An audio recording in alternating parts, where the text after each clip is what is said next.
前裏切んのか？いや。やろな！ちった疑え! Hello everyone and welcome back to my OP13 set review. So in the time since my last video for the first three colors, that was red, green, and blue, the English site has updated with the card list. So we now get to look at the English cards instead of the Japanese. So let's just hop right into it. Up next we have purple, and for a reminder, the purple leader for this set was Red Purple Roger, who really wants to get to 10 Dawn, so I'm expecting to see quite a bit of Dawn ramp in these cards to support that leader. Let's just hop into the cards though. First up we have Amatsuki Toki. This is Odin's wife. She is a 2-cost 3,000 power with 1k counter, and if your character with a type including Roger Pirates would be KO'd by your opponent's effect, you may trash this character instead.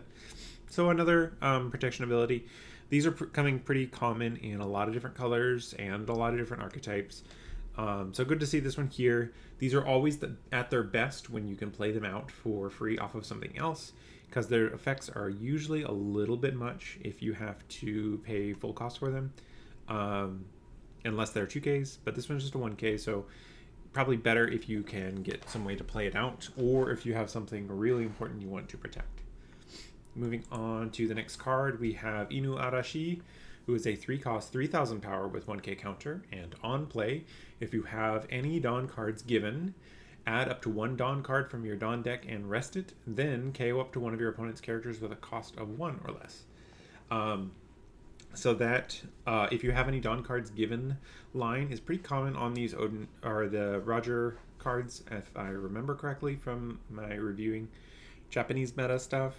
And with Roger's ability, you will pretty much always have this ability active on the turns where the ramp is relevant. So pretty good fit as just a 3-drop that gets you ramp, which is very important in the Roger leader.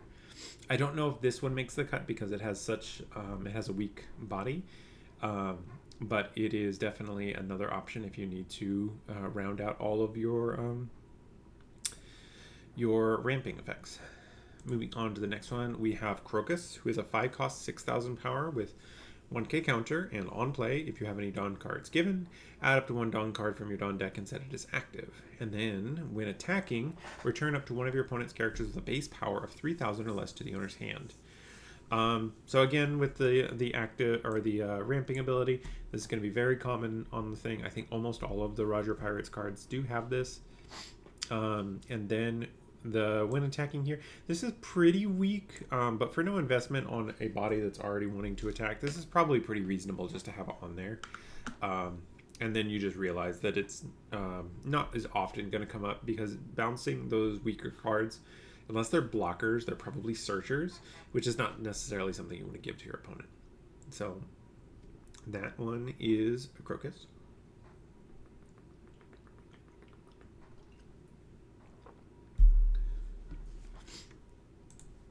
Up next, we have Kozuki Odin, who is another 5-cost 6,000 power with 1k counter, and he has blocker. Great ability for this leader. Blockers are particularly effective in leaders that are pretty big statted, because your opponent has to invest a bunch of Dawn into it, and then you get out of it for on the cheap with a quick blocker. And then he also has the on play that is just like all the other ones, where if you have a given Dawn, you get to add 1 to the thing. This time it's rested, but still a great card to see. Next up, we have our first purple SR here, which is the 10-drop 13k Gold D Roger with no counter. And if your leader and all of your characters that do not have a type, including Roger Pirates, have their effects negated. So the big thing for this is it means that your leader will not have its reduction, its power reduction, so it'll be a base 7k, even though this on play here, in this on play Dawn -3, your leader gains 2,000 power until the end of your opponent's next end phase, then give all of your opponent's characters -2,000 power until the opponent's next end phase. So this effectively says that your opponents don't get to attack with any of their characters. Very similar to how the Whitebeard works in some sense, because this, you going up to a 9k leader and your opponents being -2 is a massive investment for them to even be able to swing at you. And then on the following turn, when you go back to 9, and then the following turn when you go back to 9, you still are at 7k because your leader ability is negated, and you have the full 9 Dawn to work with, not needing to put the Dawn on your leader. So great card for it. I think the interesting thing is this one is not one that is a necessary staple in the deck from what I'm aware in Japan. I think the thing is that you just have other really good 10k bodies that don't have to shut your leader ability or do the Dawn -3, I should say, because you have like the 10 drop Shanks with Rush and the -1 to everyone, and just being a 7k leader is fine for a situation like that anyways. This is super strong, but I don't think it's a 4 of, just because it's pretty bricky, only really playable on 10, and it doesn't have Rush or anything like that, so it doesn't have quite the same aggression that maybe a Shanks would. Or removal like the other Shanks, or the other card that is I've definitely seen is the Secret Roger from, I want to say, OP09, the one that if your opponent blocks, you win the game. If either player has 0 life, that is. So it's just a different 10 drop that time with Rush, just really helps the deck. But that is it for this one. And then we have the alt art here. This is a really neat alt art here. We have the Akurigawa art. This guy looks menacing. Even with this funky Captain Crunch looking hat, he is very menacing in this art. If I end up playing Roger at all, this will definitely be a card that I would seek out to put in the deck, because that's really cool. Moving on, we have the 1-cost 2,000 power 1k counter Shanks. With on play, look at the top 5 of your deck, reveal up to 1 card including Roger types other than Shanks and add it to your hand, then place the rest of the deck on your then place the rest at the bottom of your deck in any order. Sorry. So basic searcher here, going back to the Nami style where you get to search for anything but other searchers. This is going to be a great consistency piece. Because I think one of the biggest downsides to the Roger leader is that when you miss your curve, you fall behind significantly from where you could. And just being able to have searchers really helps mitigate that issue. We also get a nice alt art for this one. Just great to see this Shanks, little Shanks here with Buggy in the background. It's a fun art for sure. All right, next up we have the Silver's Rayleigh card. This is another one. I know this one is a staple in the deck. It is an 8-cost, 9,000 power, no counter card with Rush. Always a great ability to have. And then on play, if you have any Dawn cards given, rest up to one of your opponent's characters that cost 5 or less, and then add 1 Dawn from your Dawn deck and set it as active at the end of the turn. So this can be interesting. Because it means that you can hold up something like a Radical Beam. Because this comes back as active at the end of the turn, you don't get to use it right away, but being able to, on 9 Dawn, play this out and maybe hold up 2 Rad Beams is a pretty useful thing to do. Also, your leader does get to go up to 7k in that situation as well. So that 1 Rad Beam gets you out of a 10k swing in 1 card, which is a really strong thing to have. Then we have the alt art for Rayleigh here. This is a great art as well. The Roger deck looks like it's shaping up to be a very pretty deck, which is always a nice thing to do, and you can have that kind of blinged out deck to match your playstyle. Moving on, we have Scopper Gavin. He is a 6-cost 7,000 power with 1k counter, and on play, if your leader's type includes Roger Pirates, draw 2 cards and trash 1 from your hand, then add up to 1 Dawn card from your Dawn deck and rest it. So a little bit of ramp, a little bit of hand filtering, and all on a very reasonable body. This is the kind of card, especially if you're going first, if you can ramp with a 3 into this guy, then you are really far ahead when it comes to the end of the game, getting that double ramp almost ready to go into the end game at that point. Moving on, we have the 3 cost 4,000 power 1k counter Douglas Bullet.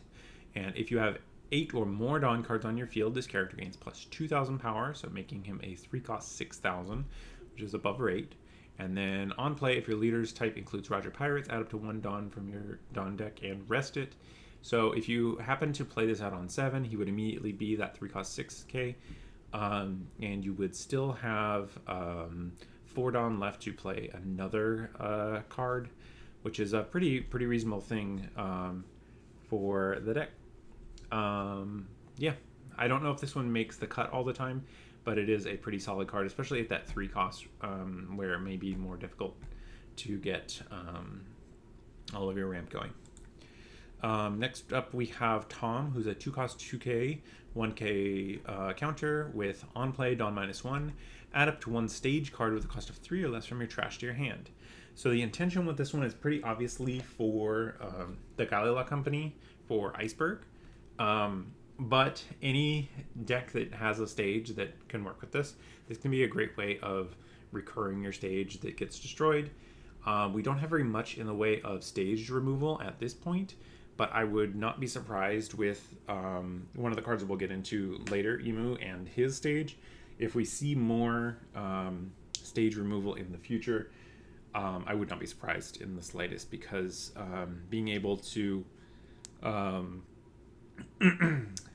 deal with stages is going to be pretty important going forward, and this being a way to recur them would be a great addition to the deck.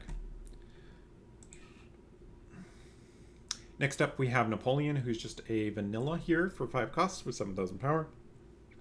So this is the kind of card we might see in Katakuri if you need more 5 costs, which I don't know if the deck needs too many of those, but it is an option, and these vanillas are always useful for limited or pre-release, if you will.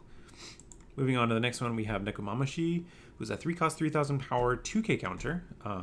The first, I think, that we've seen of the 2k counters for the Roger Pirates. And he has on play, if you have 8 or more Dawn cards on your field, KO up to one of your opponent's characters with 3,000 base power or less. So this one works better in general than the bouncing one, because you just get to remove it. So they don't get extra value out of their searchers or their blockers in particular. And being a 2k counter means he's rarely going to be a dead card in hand. Searchable 2k in the deck is probably something that's going to see play. It does not ramp you, which is an important distinction from most of the other cards in the deck. Next up, we have Buggy, who's a 2 cost 2,000 power 2k counter with on play if your leader's type includes Roger Pirates and you have any Dawn cards given, add up to 1 Dawn card from your deck and rest it. So this one's really important because it is an early ramp card. And it's a 2k counter. So if you don't need it on your early turns because you have some other source, this is your 2k counter. So great card here. I expect this one to be a 4 of in the deck. Next up, we have Prometheus, who is another vanilla, but this time he's a 2k. So this one is probably going to see more play than Napoleon will, but these vanilla 2ks are largely replaceable, but sometimes they make the cut in certain decks. After that, we have Hera, who's a 4 cost 5,000 power 1k counter with on play. Play up to one of your homies type characters with 3,000 power or less from your hand.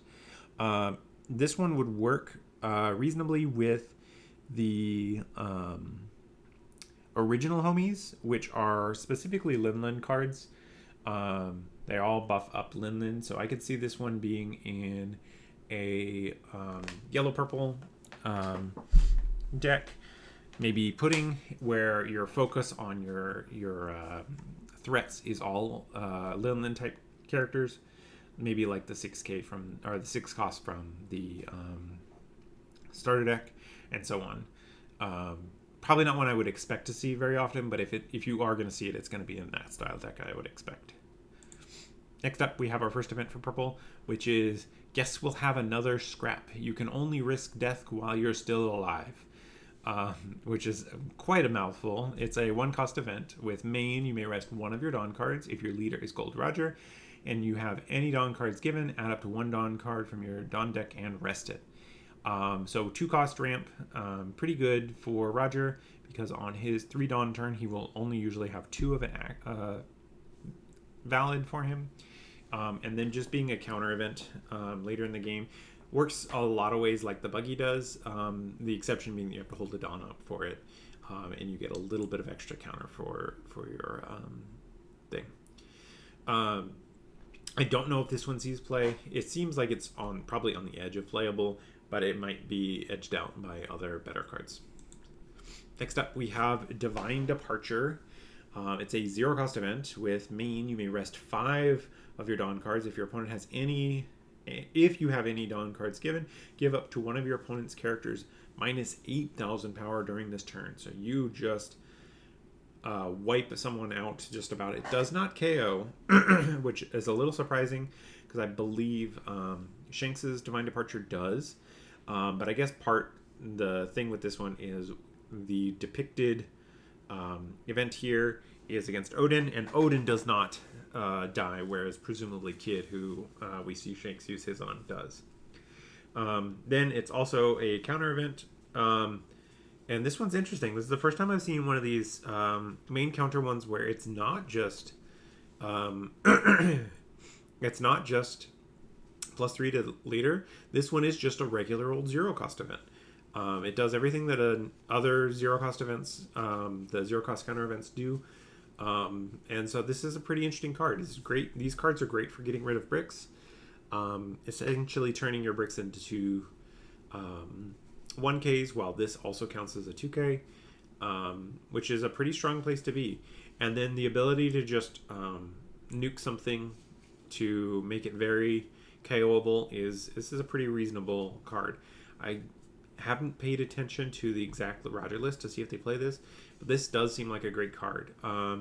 The other thing I notice here is it's not leader locked, which is definitely something that we could use that with. This is the kind of card that would go great in yellow or blue-purple Crocodile, who really likes these 0-cost events because they're easy ways to activate the leader ability. And the trash one gets replaced usually in blue-purple. So card I'll be watching for blue-purple. Next up, we have the manga version of Divine Departure. Great art here. I really do like these.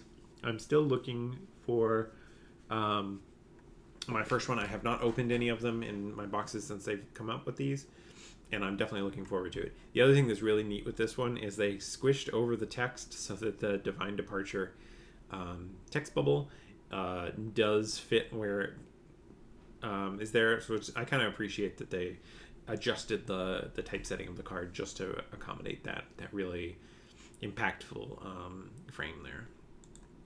Next up, we have Go All the Way to the Top. And this one depicts Rayleigh here. It's a 1-cost event. With main, you may rest 3 of your Dawn, 4 total. Then, if you have any Dawn cards given, KO up to one of your opponent's characters with base 4,000 power or less, and up to one of your opponent's characters with a base 3,000 power or less.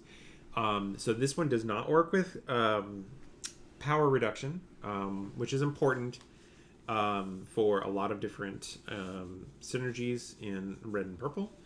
But it does get around buffed up characters, which can sometimes be problems for other decks. And then it also has the counter with the basic, your leader gains 3,000 power. This one is interesting in how effective it is against the Rayleigh deck, because so much of the Rayleigh deck is these two. I guess this is kind of a way of making the Roger deck defeat the Rayleigh deck to just kind of establish the hierarchy between the two. So interesting one here. If we see another aggro heavy meta, this could be a pretty big role maker in the deck. Next up, we have the Oro Jackson. It's a 1-cost stage with once per turn, when your character with a type including Roger Pirates is removed from the field by your opponent's effect, add up to 1 Dawn card from your Dawn deck and rest it. So I do think that we've seen quite a few of these stages now where they're one drop and they do some sort of protection style or ability or some sort of trade-off ability where you can get value when your stuff is removed. The black decks have moved away from removal recently, so they are less effective right now, but it's definitely something to watch out for if black ever comes back into the removal heavy, or if we see a very red removal heavy meta. This is the kind of card that would be pretty effective. It also is removed from the field, so if we see a removal heavy blue deck as well, that would also be relevant. Moving on to black. This is one of the more powerful cards in the deck or in the set, and will be meta defining into the next one. This is the 5,000 power Emu. He is mono black but only has 4 life. They did not include an attribute. I think that's to the allure of the deck to make it unclear what his powers are. And then his ability is, under the rules of this game, you cannot include events with a cost of 2 or more in your deck. And at the start of the game, play up to 1 Marie-Joie style type stage card from your deck. So there happen to be 2 of them. One of them will go at the end of black, and the other one is the Marie-Joie one, which is more effective against aggro decks. So this leader gets one of those 2 stages for free at the beginning of the game. This happens, if I remember correctly, before mulligans. So you can't get stuck where you lose a card out of hand. And I think it comes after determining first player. So usually by that point you know what your opponent's on, and you can pick whichever of the stages is more relevant for the matchup, and you just get it onto the board. And then he also has another ability, Activate Main. Once per turn, you may trash one of your Celestial Dragon type characters or a card from your hand to draw a card. So this deck, as I've seen it in the Japanese meta, is very, very card. It moves through cards super quick because you can fill up your trash and use these abilities to kind of sculpt a really good hand to go into the late game. Next up, we have the alt art for it.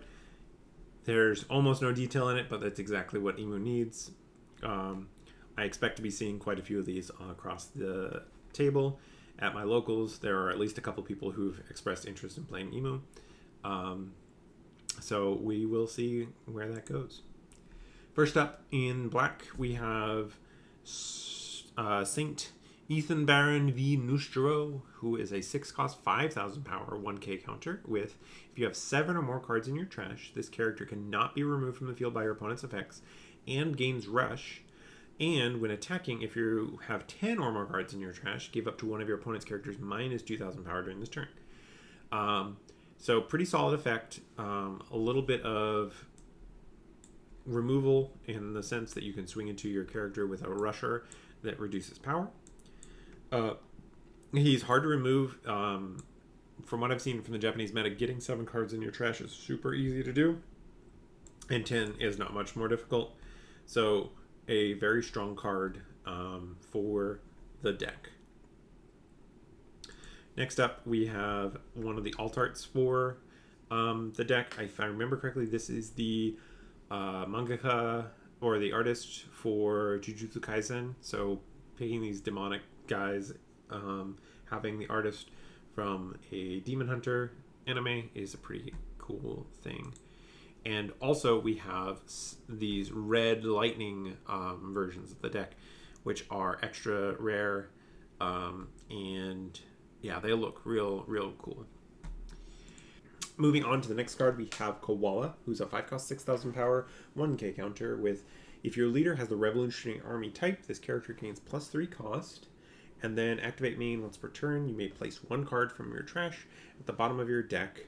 Give up to 1 of your rested on cards to your leader or your character.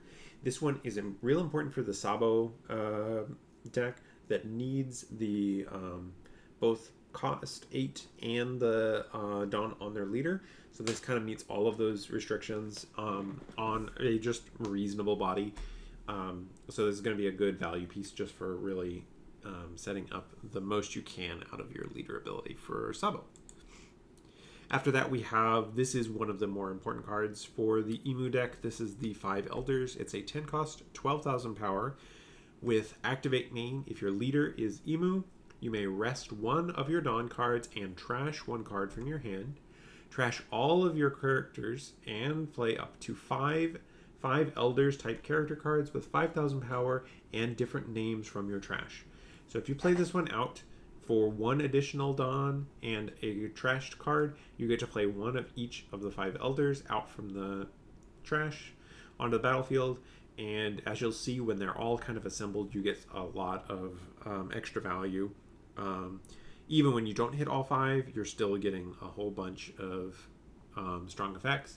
And because you are sculpting your hand so much with Emu, getting out all 5 is pretty reasonable to do. And when we get to the stage, there's even more to this value tree, which we'll get over. The alt art for this one's pretty great here. We've got all of the things in this fun style here. Like that quite a bit. Next up, we have St. J. Garcia Saturn, who's a 4 cost, 5,000 power, 1k counter with, if you have 7 or more cards in your trash, this character cannot be removed from the field by your opponent's effects. This is the same as the previous Elder. That's something that they'll all have, is the same 7 cards or more in your trash, and they can't be removed. And then this one has on play, look at the top 5 cards from your deck, reveal up to 1 5 Elders, add to your hand, then place the rest at the bottom of your deck in any order. So we have a searcher ability on him. So lining up what we can do so far, we can have a Resher that reduces cost or power of something, and a searcher as 2 of our parts of our 5 Elders combo. So we're assembling quite a bit of value. Next up, we have the alt art here in the same style as the previous one, and it's a Black Lightning version here. Both very cool cards. Next up, we have St. Shepherd Jupiter. He is a 7 cost, 5,000 power, 2k counter on this one. This one's really great because you can get it into your trash for value as a 2k counter. He has the same protection ability where he can't be removed if you have 7 or more in your trash. And then your turn, if you have 10 or more cards in your trash, super easy to do, set the base power of all of your 5 Elders type characters to 7,000 power. So now reviewing what we have so far in Exodia, we have 3 7k bodies, 1 search, and 1 rushing power reduction so far, all in Exodia here. And just like the other ones, we have this fancy alt art and the Black Lightning version here. Next up, we have just a vanilla body. He is a Celestial Dragon, Saint Jalmak. He is a 2 cost, 4,000 power vanilla. Not too much to report. I do not think this one sees play, but there are a couple other cards that care about Celestial Dragons, so there is a world in which these do see play at some point, but I don't think Emu is the right leader for them. Next up, we have Saint Shalaria. She's a 1 cost, 0 power, 1k counter with on play. Look at the top 3 of your deck. Reveal up to 1 Celestial Dragon type character other than Saint Shalaria and add it to your hand. Then trash the rest, which is important. And then trash 1 card from your hand. So it doesn't replace itself, but it is on board, and if you use your Emu effect, you get the card back. So an important card for synergy and for consistency in the Emu deck. Expect to see a whole lot of these cast by people in the next set. Then we have St. Charlos, most punchable face in the whole series. He is a 2 cost, 0 power, 1k counter blocker. And then on play, trash a card from the top of your deck. I don't think that this card sees too much play, but if it does, it is kind of just one of those filler cards of, oh, I have 2 Dawn left, what do I play? I just play out a blocker. Especially with Emu being a 4 life leader, blockers can be pretty relevant as ways to protect you into the end game, because they can block out of a large swing with minimal investment. Next up, we have Terry Gilteo from the Revolutionary Army. This is not one I recognize, but he is a vanilla 2K. 2Ks are always worth paying attention to. especially when your archetypes don't have enough other ones. So yeah, there's Terry there. Next up we have Saint Topman Workery. He's a 4-cost 5,000 power 1k counter with the same anti-removal text as the others, but he also gains blocker, and then on KO you draw a card. So if you use Emu to get rid of him, I believe you get to draw 2. So this is a pretty important card in the mid game because you just bring it back as a blocker in the late game, and you're getting the cards here. So important to pay attention to all of the value you've got. At this point now, you have a 4 7Ks. Will be 5, but 4 7Ks so far. 1 blocker that on KO draws a card. 1 is a searcher that immediately searches. 1 is a rusher that reduces power, and 1 is the ability to make them all 7Ks. So lots of value off of this. Just like the others, he does have the alt arts, the Black Lightning in the other one. Next up we have Hack, who is another 2-cost vanilla, this time at 6 cost for Revolutionary Army. So pretty good one here. And then finally our final of the 5 elders is St. Marcus Mars, who is a 6-cost 5,000 power 1k counter with, if you have 7 or more cards in your trash, this character cannot be removed from the field by your opponent's effects, and gains blocker, so that's the second blocker now at 7k for Emu on his big combo turn. And then he also has on play, you may trash 1 card from your hand, KO up to one of your opponent's characters with a base cost of 5 or less. This is one of the cards that really helps define the meta. 5 costs have been pretty effective for a while, but now that you have this body that can remove a base 5, it is kind of a problem for 5 drops, especially because it comes out right on 6. So you have to pay attention to what you're playing out for 5 and not lose out on all of the tempo that comes from this one. And then also just being a second blocker means that you have a lot of ability. You have a lot of survivability after you start doing your 7 elders turn, or 5 elders turn, 7 elders, 5. And then just like the other ones, we have the alt art with the demon forms, and they are quite intimidating.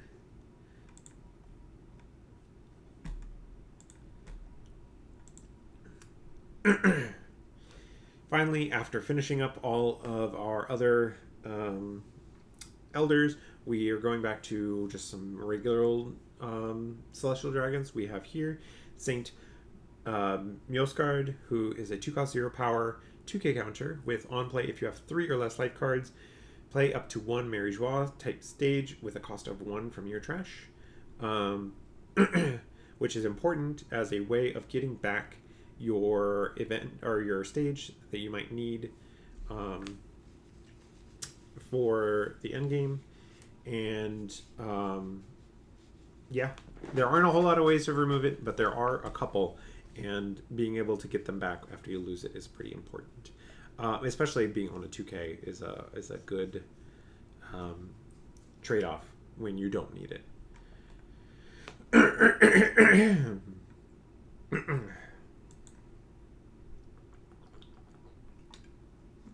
Alright, next up we have Morgans, who's a 3-cost 4,000 power 1k counter with blocker.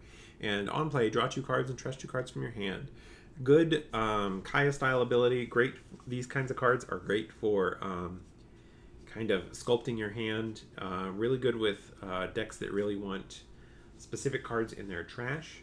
So something to keep aware of for the future.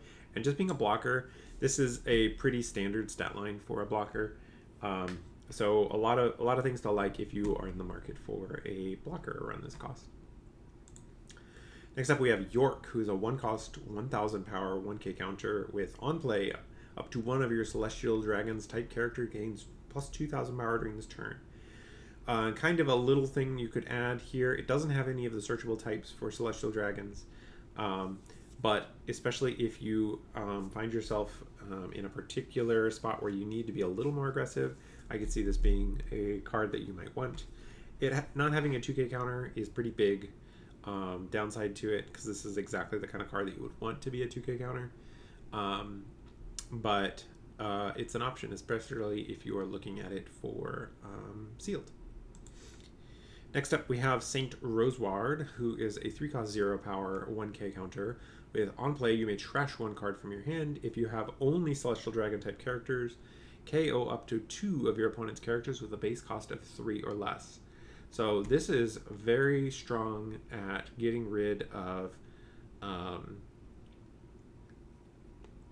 aggressive decks and really dealing with those go wide aggressive decks.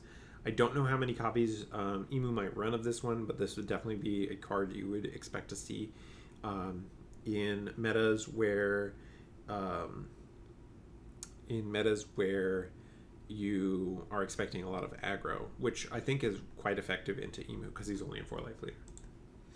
Next up, we have our first of our events. We have the 1-cost. The 5 elders are at your service. It is a main top 3 search where the rest go to the trash. So these are always great cards to see. It also has a trigger of activate this card's main effect. So these are the kinds of consistency cards with this and Shalria as ways of just filling up your trash, making it very easy to use your leader ability and your 5 elders abilities. After this, we have the world's equilibrium cannot be maintained forever, which is a 1-cost event. With main, you may rest 5 of your Dawn cards if the only characters on your field are Celestial Dragon type characters. KO up to 1 of your opponent's characters with a base cost of 6 or less, which is a very effective. It's a KO's a 6 for a total of 6, which is a little underrate for some of its similar cards, but it is very effective. You can kind of deal with whatever your opponent has played at the time this comes out, probably on 7. And then counter, your leader gains 3,000 power, which is a great ability to have. Finally, for events, we have Never Existed in the First Place.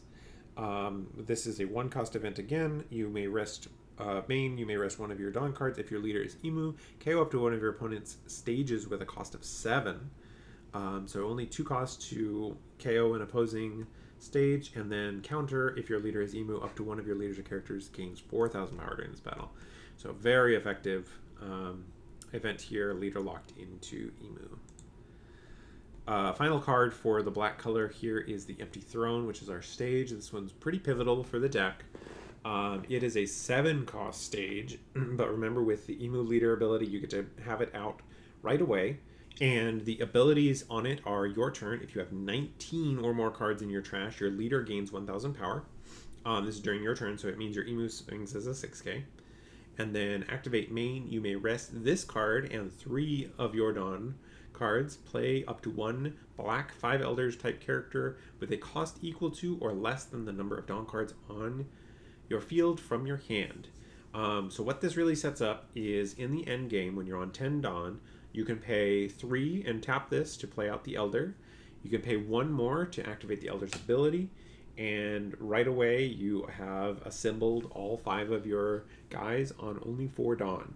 That leaves you 6 Dawn to use for attacking. You have at least 1 rushing attacker, and you have your leader, who is probably a 6K at that point. And so that means that you get to exert some offensive pressure while having 2 blockers up and a bunch of 7Ks that are really hard to get around. So this is going to be really pivotal to how the deck functions.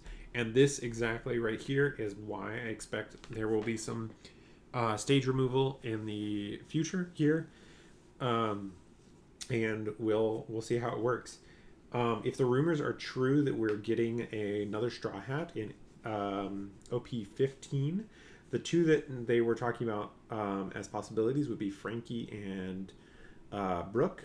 And as I'm thinking about this right now, one of the things that Frankie is known for from the beginning of the series is he was dismantling. His crew worked on dismantling things.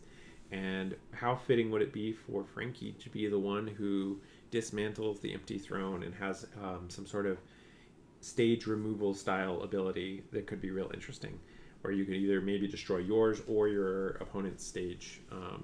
I think that could be pretty epic. But that is it for black. Moving on to our final color, we have yellow here. So starting off, we have Jewelry Bonnie, and if my memory serves, this is the one that won my poll for who to play in the next set. So we'll be paying extra attention to these yellow cards because they will probably be what we play in OP13. So she is a 5-life leader with 5,000 power, mono yellow, with your turn once per turn. This effect can be activated when you play a character with a trigger. Give up to 2 Rested Dawn cards to one of your leader or characters. So this is just a Dawn magnification card. Every time you play out a trigger, you get some extra beef to swing with, or otherwise activate abilities, which I think is going to be pretty strong in general. I don't think that this one made too big of splashes in Japan, but I'm hoping that I can learn the lines and kind of play the rogue deck to other people in my meta and maybe find a lane that works for me. Her alt art here, we have the manga faces. This is her crying. If I remember correctly, this is when she gets to see Kuma finally again. And it's a kind of heartbreaking scene, but it's great that they were able to capture it here. So looking forward to this one. First up, though, in the characters, we have the 5-cost 6,000 power vanilla 2K of Atlas. Egghead and Scientist. This is probably one that'll be pretty useful in Vegapunk, just increasing the value on your 2Ks, and being a card that you can kind of play out for a pretty aggressive line. But yeah, this one I don't know if it is as likely to be showing up in Bonnie because it doesn't have trigger. But if you are searching for other Egghead cards, then this one might just show up just as a decent 2K. Next up, we have Edison, who is a 3-cost 2,000 power 2K counter. With Activate Main, you may trash this character. If the number of your life cards is equal or less than the number of your opponent's life cards, draw 1 card. Then rest up to one of your opponent's characters with a cost of 3 or less. So that's a whole lot of text on there. In Bonnie, this would be getting you 3 cost for an extra 2 Dawn on your leader and resting a 3, which would be pretty useful early game at dealing with our opponent's cards that they play out in those early turns. Sometimes people like to play out stuff like the Zoro's mentor or whatever, who's the blocker who protects Slash. This would be a great card at kind of resting and then letting you swing into that. And then it also has a trigger with draw 1 card and rest up to one of your opponent's characters with a cost of 3 or less. So you kind of get the ability on the trigger on this one. Also one that you could maybe see in a Vegapunk deck as something you can put into your life and kind of punish an aggressive go wide little deck. I could see that maybe being an option just because it's also a 2K, which are always great. Moving on to the next one, we have Gyogyo, who's a Bonnie Pirates character. He's just a vanilla 4/6. So unlikely to see play, but great in sealed. These are the kinds of stats you always like to see in sealed. Next up, we have Kozuki Hiyori, who's a 4-cost 0 power 1K counter with blocker. And on KO, you may trash 1 card from your hand. If your leader is multicolored, add up to 1 card from the top of your deck to the top of your life cards. So this is a blocker that heals you 1. In particular, I think this one could be good in blue-yellow Nami. Nami's got a lot of Wano cards that she likes to see, and healing a card at the cost of 1 in hand works out pretty nicely, especially when you take that life, you will most likely be drawing a card from your leader ability. So lots to like here as a card to play out early game while you're waiting for your top end to come into play. Next up, we have Kozuki Momonosuke, who's a 3-cost 0 power 1K counter. With on play, look at your life cards and then place them back in your life in any order. So it lets you set up some triggers if that's what you're going for. And then this ability is one that does trigger Nami's ability. So something to pay attention to there. If you can set up a good trigger and then also get leader ability on the turn, that can be pretty effective as a strategy in Nami. Next up, we have Koni, who's a 1 cost, 1000 power, 1k counter. With your opponent's turn, when a trigger activates, this character gains blocker until the end of turn. And then its trigger is play this card. So, great card for an option if you are running enough triggers in Bonnie. This is probably going to be an active blocker at some point in the game. And then it having its own trigger, it effectively acts as a +1 power because it only costs you 1 to activate, and you get 2 Dawn worth of power out of it. So I don't know if this one does see play in the deck, but I could see a world in which it does when you need those kind of blockers. And you have a significantly high enough trigger count to rely on this one being a blocker. Next up, we have Shaka. He's a vanilla again. This one is a 5/7 with 1k counter. This is playable in Vegapunk as something you can play out off of your leader ability to just give you a really good stat line early in the game. Next up, we have the Jewelry Bonnie SR. This is a 9 cost, 10,000 power, no counter. With on play, if your leader has the Egghead type, which at the current moment is just going to be Bonnie and Vegapunk, but there is the next starter deck that's coming out is supposed to be a yellow Egghead Luffy. So this will be relevant there as well. So I'm probably going to try to pick up my alt arts for this one before the spoilers happen for that. But it has the ability of on play, if your leader has the Egghead type, this character gains Rush during this turn. Then your opponent adds 1 card from the top of their life to their hand. So this is kind of like a kid, a cost kid, but it also is a body that gets to swing for a 10k afterwards. At the expense of only working in Egghead type leaders. It also has a trigger, which is really nice to see. Its trigger is if you have 1 or less life cards, rest up to one of your opponent's characters with a cost of 7 or less, which is a great ability and a great way to kind of shut down an offense at the end of the game. So this is the kind of card that you kind of like to see no matter where it shows up in your deck. You obviously want to play it out as your top end, but seeing it as a trigger in life can be really life-saving as well. Here's the alt art for it. Yep, we get just a great shot of Bonnie here. Next up, we have a smaller Bonnie. This is a 5 cost, 6,000 power, 1k counter.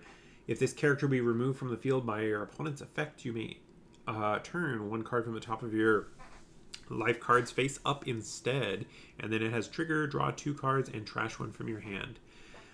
So this would be a pretty interesting card. I could see this actually seeing play in Green Yellow Law potentially as a card that is sticky, hard for your opponents to remove, and it lets you get to see what's on top of your life for leader ability. Yeah, I wonder if I should try this one out. Worst case, you get a trigger out of it, which can be pretty good. You just stack it into life with one of your veggies or something like that, and then you get to take advantage of this trigger to kind of unbrick yourself.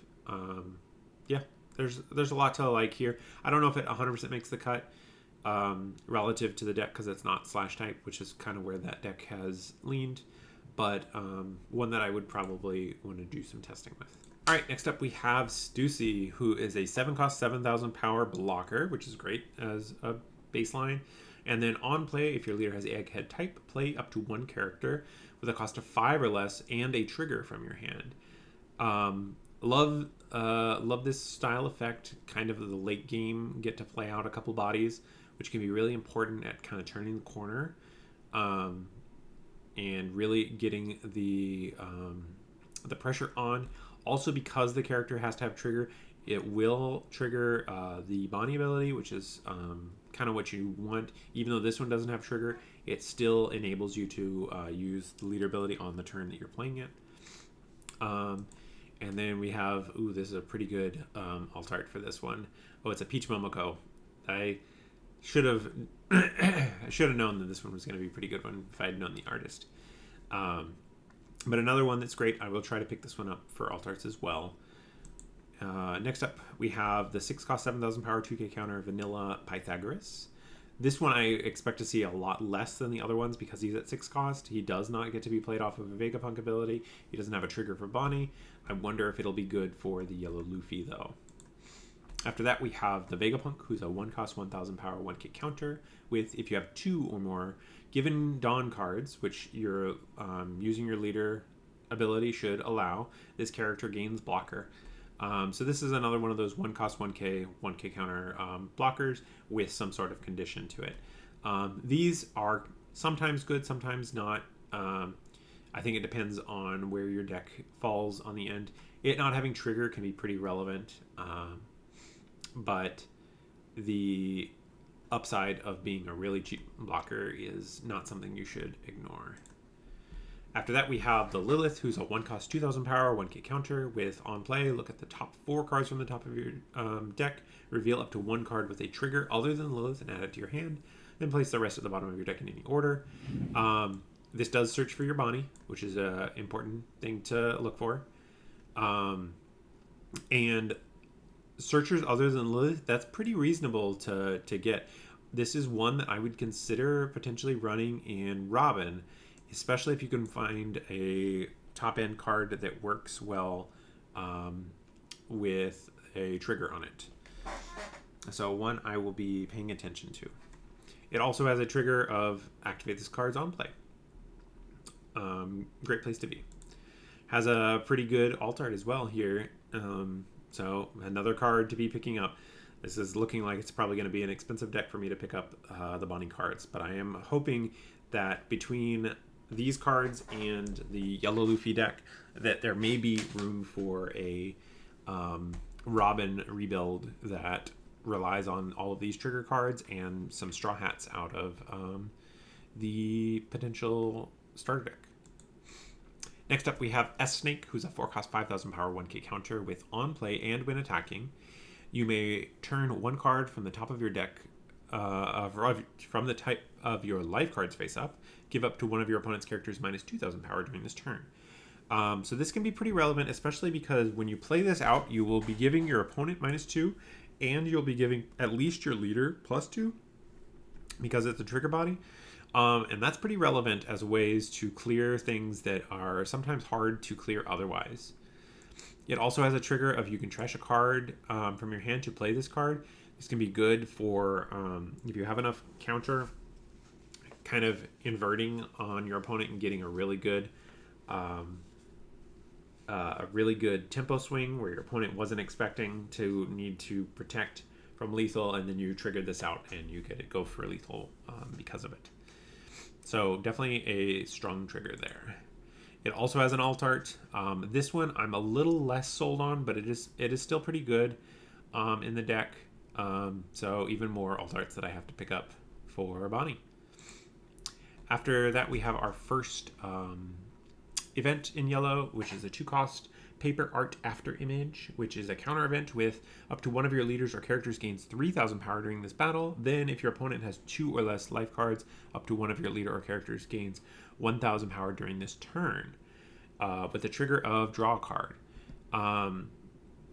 So this one is tough to use. It fits this condition works pretty well with an aggro deck, but 2 is sometimes hard to get your opponents down to, and getting just 1 extra 1,000 for the turn is not unambiguously strong enough. So this is one that I don't know if I would play more than just a couple copies, if at all, because there is kind of a cap on how effective this one can be. Moving on to the next one, though, we have the 1 cost event. The one who is the most free is the Pirate King. And it has main, look at the top cards of your deck, 5 cards of your deck, reveal up to 1 Supernova's type character card and add it to your hand, then place the rest on the bottom of your deck in any order. And then a trigger of activate the main card's effect. So this one is probably best in Kid or maybe in Green Yellow Law, but it's a little more questionable because it doesn't have a body with it, and Green Yellow Law really needs bodies on board.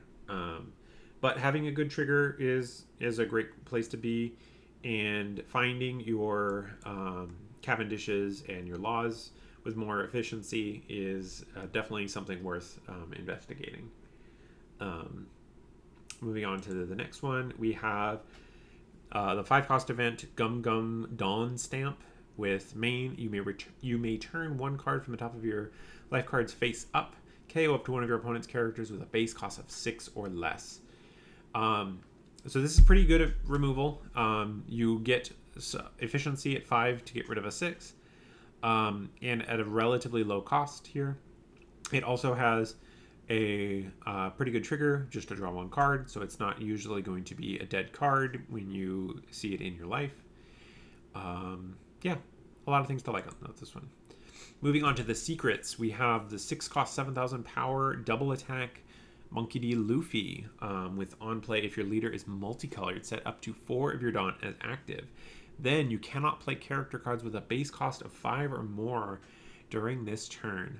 I think if my memory serves, this means you can't play, which just means their normal abilities. I do think that you can play cards of 5 or more if they are from some effect.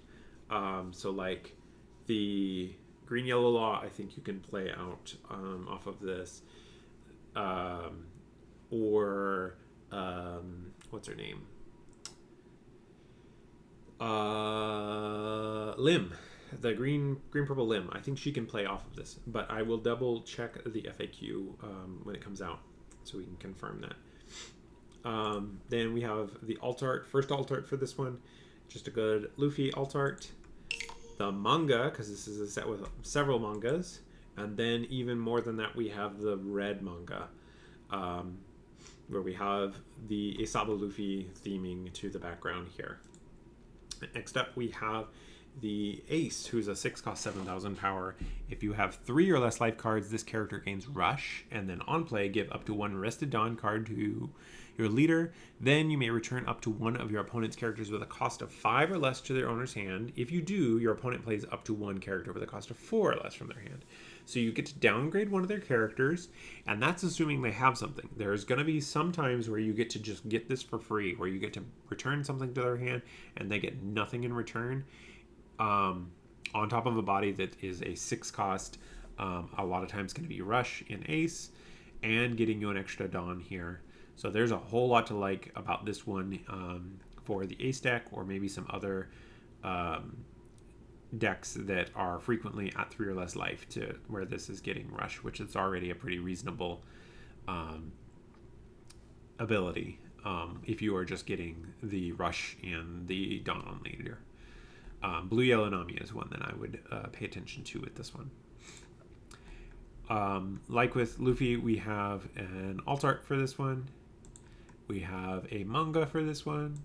And then we have a red manga, which again, theming around the 3 pillars. After that, we have another secret here. This is third secret if you were keeping track. This is the Sabo. 6-cost 7,000 power, similar to the other ones. He has blocker, and he has activate main up to once per turn. Up to 1 of your characters gains +2 cost. If you give it to him, he's 8, which triggers or turns on the ability for Sabo, and then at the end of your opponent's next until the end of your opponent's next turn, then give up to 1 Rested Dawn to your leader. So this is great for Sabo. So all 3 of them are great in their respective decks, and yeah, just like with our other ones, we have an alt art, a manga alt art, and a red manga alt art. Then moving on to our SPs for this set, we have this Ace, and this one is the one from EVO2, which lets you search out 2 drops from your deck and then play them as well. So it's kind of like a Unholy style combo, but for 2 drops. In particular, in blue-yellow ace, this is a great one because you can get a little brother off of it, then go search with leader ability to get the big brother and play them both out, which can be pretty great for the deck. Next up, we have the Lilith. This is the Searcher Lilith from OP07. Great one, a great upgrade for Vegapunk, and then potentially useful in Bonnie. The trigger won't work for you there, but it is still a pretty reasonable thing because most of your triggers are going to be the Egghead type cards. Next up, we have the 8-cost Sabo. This is the one where you get to trash a card to KO a 5 and a 3. Yeah, another great one here. I don't know if this one sees play too many places, but I could definitely see it making a splash in a meta where removal starts to come back. After that, we have this Shanks card. This is looking like the more traditional one. This is the 10-cost 12k with the -1 power and rush. It has the same effect. This is like we had Luffy and Blackbeard in the previous 2 sets. So now we have Shanks. We have Ben Beckman as an SP. Great for that Shanks deck. Fits right along with his captain and the previous one. And then we have the wanted posters. This is the one from OP09, the one that lets you win if you or your opponent has 0 life and your opponent activates a blocker, you just win the game. Another one we have here is the Luffy here. This is the Rush Luffy from OP09. Not as played as some of the other Luffys, but still a pretty strong card. I like running at least one copy of it in Robin. We have the Smoker, the Banished Smoker, who looks like Tashigi here. A great card in the Smoker deck, and a pretty good card in green in general. Then we have the wanted poster for the Secret Luffy that we have, the Secret Ace, and the Secret Sabo. And then we have, finally, our treasure rare, the OP11 Luffy that can't attack if you have 5 or more. Can't attack. It can still block, but it can't attack if you have 5 or more cards in hand. And then it's just got a nice big body and blocker. So great to see it. So that will wrap up the review. Final thoughts on the deck. I'm really hoping, or on the set, I'm really hoping that Ace and Emu don't completely overshadow the whole meta. I'm worried that they will because that's what they did in Japan. But I'm really hoping to have some fun with Bonnie and some of my other canon decks, and hopefully not just get smashed by Ace and Emu all the time. And but yeah, let's see how it goes. And thanks for joining me in this video, and I will see you guys in the next one. Bye.